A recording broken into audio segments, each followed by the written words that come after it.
কে হচ্ছেন পরবর্তী রাষ্ট্রপতি তা নিয়ে চলছে জল্পনা কল্পনা। দলের বিশ্বস্ত কাউকে নির্বাচনের পক্ষে শীর্ষ নেতারা সিদ্ধান্ত নীতি নির্ধারণী ফোরামে। বিএনপি যাকে নমিনেট করবে সে রাষ্ট্রপতি হবে। রাজধানীর কাফরুলে দুর্বৃত্তদের গুলিতে যুবদল কর্মী নিহত, আহত আরো 2 জন, অস্ত্রসহ একজনকে আটক করেছে এলাকাবাসী। সরকারের থাকা অবস্থায় কেন এইসব লোকজন এখনো কেন প্রকাশ্যে এরকম গুলিবিদ্ধ করে? মতিঝিলে মেট্রো স্টেশনের নিচ থেকে ইম্প্রোভাইজড এক্সপ্লোসিভ ডিভাইস উদ্ধার, নিষ্ক্রিয় করেছে পুলিশের বোম ডিসপোজাল ইউনিট, এক পথচারী আহত। আমদানি বৃদ্ধি ও ঋণ পরিশোধের চাপে আবারও অস্থির ডলারের বাজার। সাময়িক, বলছে বাংলাদেশ ব্যাংক, কারসাজি আছে কিনা খতিয়ে দেখার পরামর্শ। এতক্ষণ শুনছিলেন সংবাদ শিরোনাম, এখন শুনবেন বিস্তারিত। কে হবেন নতুন রাষ্ট্রপতি? চারিদিকে নানা নাম শোনা গেলেও দলের মধ্যে থেকে রাষ্ট্রপতি নির্বাচন করতে চায় বিএনপি। নীতি নির্ধারণী ফোরামে আলোচনার পরেই চূড়ান্ত হবে সিদ্ধান্ত। শীর্ষ নেতারা বলছেন, দল থেকে গ্রহণযোগ্য ব্যক্তিত্ব ও নৈতিকতা সম্পন্ন বিশ্বস্ত কাউকে রাষ্ট্রপতি নির্বাচন করা উচিত। সংবিধান অনুযায়ী রাষ্ট্রপতি পদত্যাগের পর 90 দিনের সময় থাকবে। পরবর্তী রাষ্ট্রপতি নির্বাচিত না হওয়া পর্যন্ত ভারপ্রাপ্ত হিসেবে দায়িত্ব পালন করবেন স্পিকার। এখনো সংবিধান সংশোধন না হওয়ায় বিদ্যমান পুরনো পদ্ধতিতেই নির্বাচিত হতে যাচ্ছেন নতুন রাষ্ট্রপতি, অর্থাৎ 350 জন সংসদ সদস্য রাষ্ট্রপতি নির্বাচন করবেন। এমপিরা দলীয় প্রার্থীর বিরুদ্ধে ভোট দিলে বাতিল হবে সংসদ সদস্য পদ।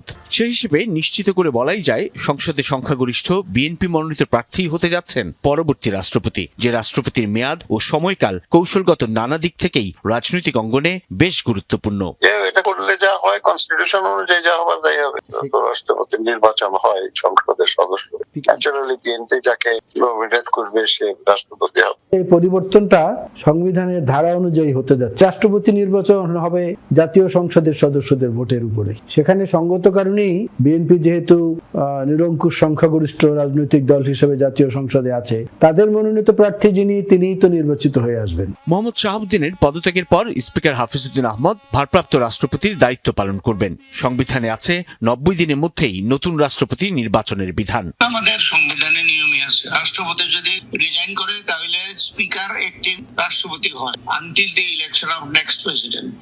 কিন্তু কে হতে যাচ্ছেন পরবর্তী রাষ্ট্রপতি? বিএনপির মধ্য থেকে দলের মহাসচিব মির্জা ফখরুল ইসলাম আলমগীরেরই রাষ্ট্রপতি হিসেবে দায়িত্ব গ্রহণের জোর আলোচনা। দলের জ্যেষ্ঠ নেতা ও স্থায়ী কমিটির সদস্য ডক্টর খন্দকার মোশাররফ হোসেনও আছেন আলোচনায়। স্থায়ী কমিটির সদস্য ডক্টর মঈন খান, নজরুল ইসলাম খান, গয়েশ্বর চন্দ্র রায়কে নিয়েও সম্ভাবনা বাদ দিচ্ছেন না অনেকে। এর বাইরে স্পিকার হাফিজউদ্দিন আহমদ এবং দলের ভাইস চেয়ারম্যান ও সাবেক স্বরাষ্ট্রমন্ত্রী আলতাফ হোসেন চৌধুরীকে নিয়ে আলোচনা হচ্ছে রাষ্ট্রপতি হিসেবে।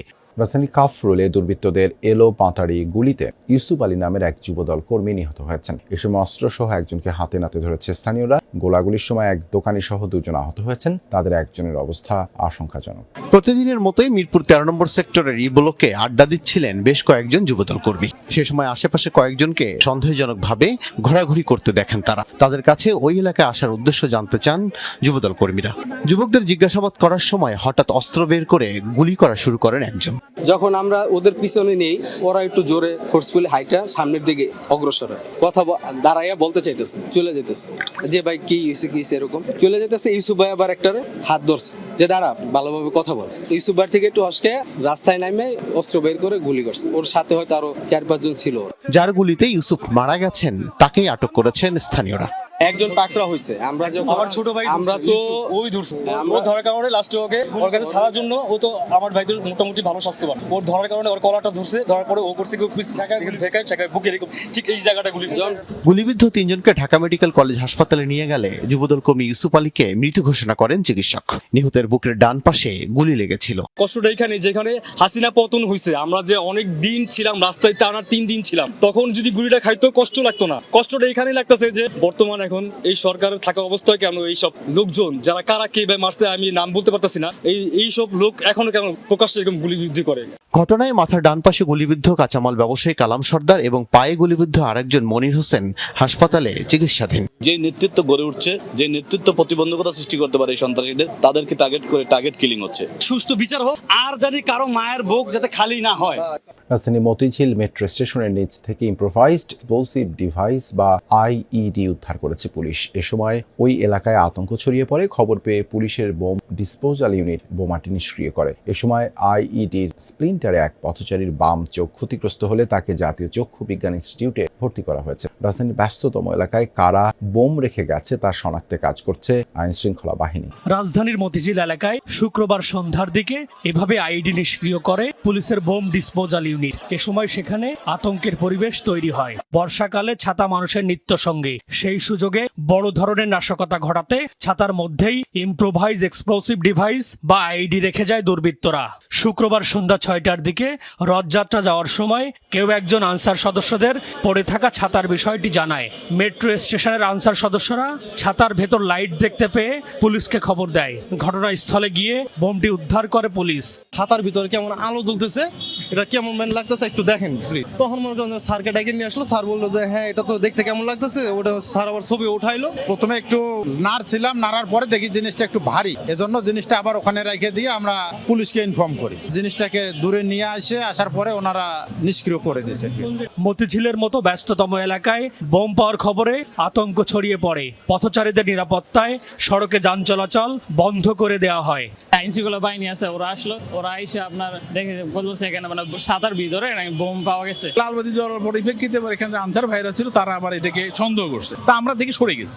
আইডিটি নিষ্ক্রিয় করার সময় স্প্রিন্টার চোখে লেগে মিরাজুল ইসলাম নামে এক ব্যক্তি আহত হন। বাম চোখ ক্ষতিগ্রস্ত মিরাজুলকে জাতীয় চক্ষু বিজ্ঞান ইনস্টিটিউটে ভর্তি করা হয়েছে।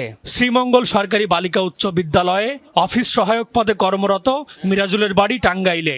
আমি আমার ওয়াইফের জন্য ওই রাজধানী মার্কেট থেকে 3 পিস কিনা এদিকে আসতেছিলাম। ও মতিঝিল সিটি সেন্টারে এসে ওই দিকে এসে রিক্সা ভাড়া দিছি, দাঁড়াইছি। ওই টাইমিংয়ে ওই বোমটা নিষ্ক্রিয় করছে। ওটা আমি বুঝিই নেই চোখে এসে কি লাগলো। পরে দেখি চোখ থেকে খালি জেলিয়া রক্ত বেরিয়েছে। আবারও অস্থির হয়ে উঠেছে ডলারের বাজার। মাসের ব্যবধানে দাম বেড়েছে প্রায় 1 টাকা, লেনদেন হচ্ছে 124 টাকার কাছাকাছি। আমদানি বৃদ্ধি এবং ঋণের কিস্তি পরিশোধের চাপে কিছুটা বেড়েছে বিনিময় হার, যদিও এটিকে সাময়িক বলছে বাংলাদেশ ব্যাংক। মার্কিন মুদ্রার দাম বৃদ্ধিতে মূল্যস্ফীতি সহ অর্থনীতিতে নেতিবাচক প্রভাব পড়তে পারে বলে আশঙ্কা ব্যবসায়ীদের। তবে এর পেছনে কারসাজি আছে কিনা তা খতিয়ে দেখার পরামর্শ অর্থনীতিবিদদের। 1.5 বছরের বেশি সময় স্থিতিশীল থাকার পর আবারও কিছুটা অস্থির ডলার বাজার। জুনের শেষ সময়ে এসে বাড়তে শুরু করে বিনিময় মূল্য। সপ্তাহ দুয়েকের ব্যবধানে আন্তঃব্যাংক লেনদেনে বিনিময় মূল্য প্রায় 1.25 টাকা বেড়ে দাঁড়িয়েছে 123 টাকা 76 পয়সায়, যা গেল কয়েক মাসের মধ্যে সর্বোচ্চ। বৈদেশিক মুদ্রার মজুদ বৃদ্ধির পরও ডলারের দাম বৃদ্ধি নিয়ে দেখা দিয়েছে নানা প্রশ্ন। যদিও বাংলাদেশ ব্যাংক বলছে বিদেশি ঋণের কিস্তি পরিশোধ এবং আমদানি ব্যয় বৃদ্ধিতে কিছুটা প্রভাব পড়েছে বিনিময় মূল্যে। দ্রুতই আবার স্বাভাবিক হয়ে আসবে বলেও আশা নিয়ন্ত্রক সংস্থার। দর নির্ধারিত হয় চাহিদা এবং যোগানের প্রেক্ষিতে, অর্থাৎ মার্কেট ডিসাইড করে এক্সচেঞ্জ রেট বা ডলারের মূল্য কত হবে।